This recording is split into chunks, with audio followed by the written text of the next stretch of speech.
Nascido em 1452, no pequeno vilarejo de Vinci, em Toscana, um filho ilegítimo de um tabelião e uma camponesa não tinha condições para estudar em grandes universidades. Esse pequeno garoto cresceu em meio à natureza, os animais e várias ferramentas. E isso, mais para frente, desenvolve a obsessão que ele teria pela observação, pelo movimento e pela mecânica das coisas. E desde pequeno ele tinha um dom de desenhar. Ele anotava as coisas, registrava o movimento, registrava a água correndo, os pássaros, as sombras das pessoas, a anatomia dos animais. E ele viveu no auge do Renascimento italiano, onde foi uma época de revolução nas artes, na ciência e no pensamento humano. E hoje iremos falar sobre Leonardo da Vinci, entender mais sobre quem foi esse homem, entender um pouco de seus conceitos, sua forma de pensar, que vai muito além das suas artes e o modo muitas vezes que a gente enxerga ele. Da Vinci estudava os gestos dos seres humanos, era extremamente perfeccionista e revisava cada detalhe,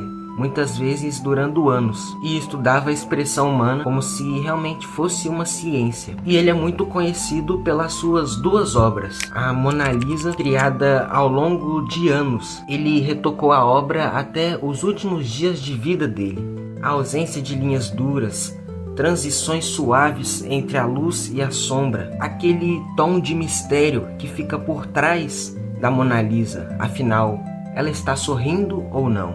Dependendo do ângulo e da iluminação, parece sim um sorriso. Fundo com paisagens imaginárias, simbolizando a harmonia entre o ser humano e a natureza. E isso demonstra esse estudo e esse interesse que ele tinha pelas feições humanas e por cada detalhe em sua pintura. A sua segunda obra mais conhecida é A Última Ceia, no qual ele retrata o último momento de Jesus Cristo. No convento de Santa Maria, ele representa um instante psicológico da revelação da traição. Todas as linhas convergem no rosto de Cristo. E Da Vinci estudou gestos humanos por semanas para chegar nessa conclusão que foi essa arte. E Da Vinci também se diferenciava por ele ser um verdadeiro gênio e um grande inventor.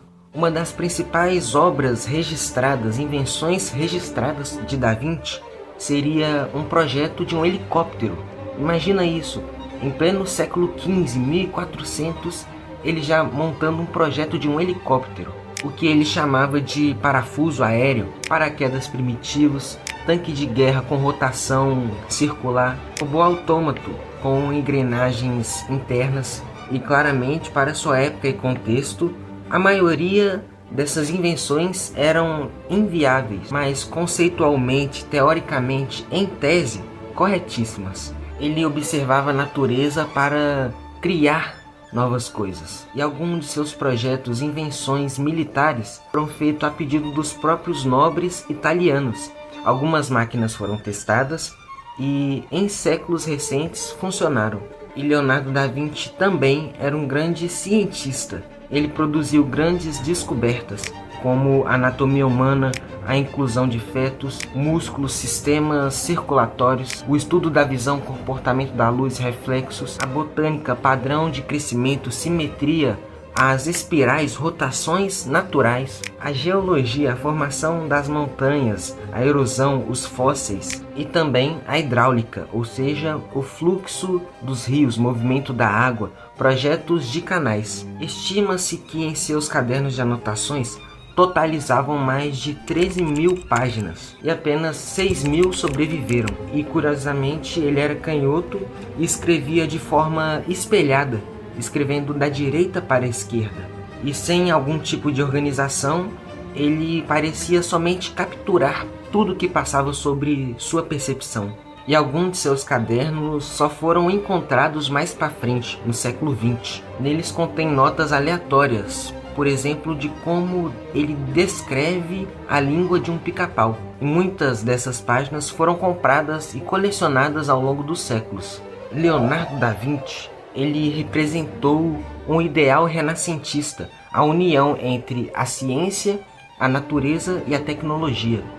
Ele influenciou a anatomia, a aviação, a engenharia e as artes visuais. Ele inspirou desde arquitetos até cientistas e até inventores modernos. Ele literalmente pensou séculos à frente de seu tempo. Mentalidade interdisciplinar rara. Leonardo da Vinci ele era um verdadeiro polímata, onde ele era um grande curioso e especialista em várias áreas da vida. Suas obras eram icônicas e moldaram toda a história da arte. Cadernos repletos de raciocínios que anteciparam a ciência moderna. Esse foi Leonardo da Vinci. Enfim, esse é o vídeo, vou ficando por aqui. Espero que vocês tenham gostado desse vídeo, possam ter realmente aprendido sobre esse cara, quem foi Leonardo da Vinci, além do que só te mostraram ou te ensinaram. Desde já eu te peço para se inscrever no canal, deixa o like aqui para saber que vocês estão gostando desse tipo de vídeo e que eu posso cada vez mais trazer mais curiosidades sobre o mundo, sobre a história e sobre a vida. Então peço que vocês deixem aqui no comentário também o que vocês acharam, feedback sobre esse conteúdo, sobre esse vídeo, e te agradeço pelo seu tempo e pela sua atenção. Até o próximo vídeo. Falou!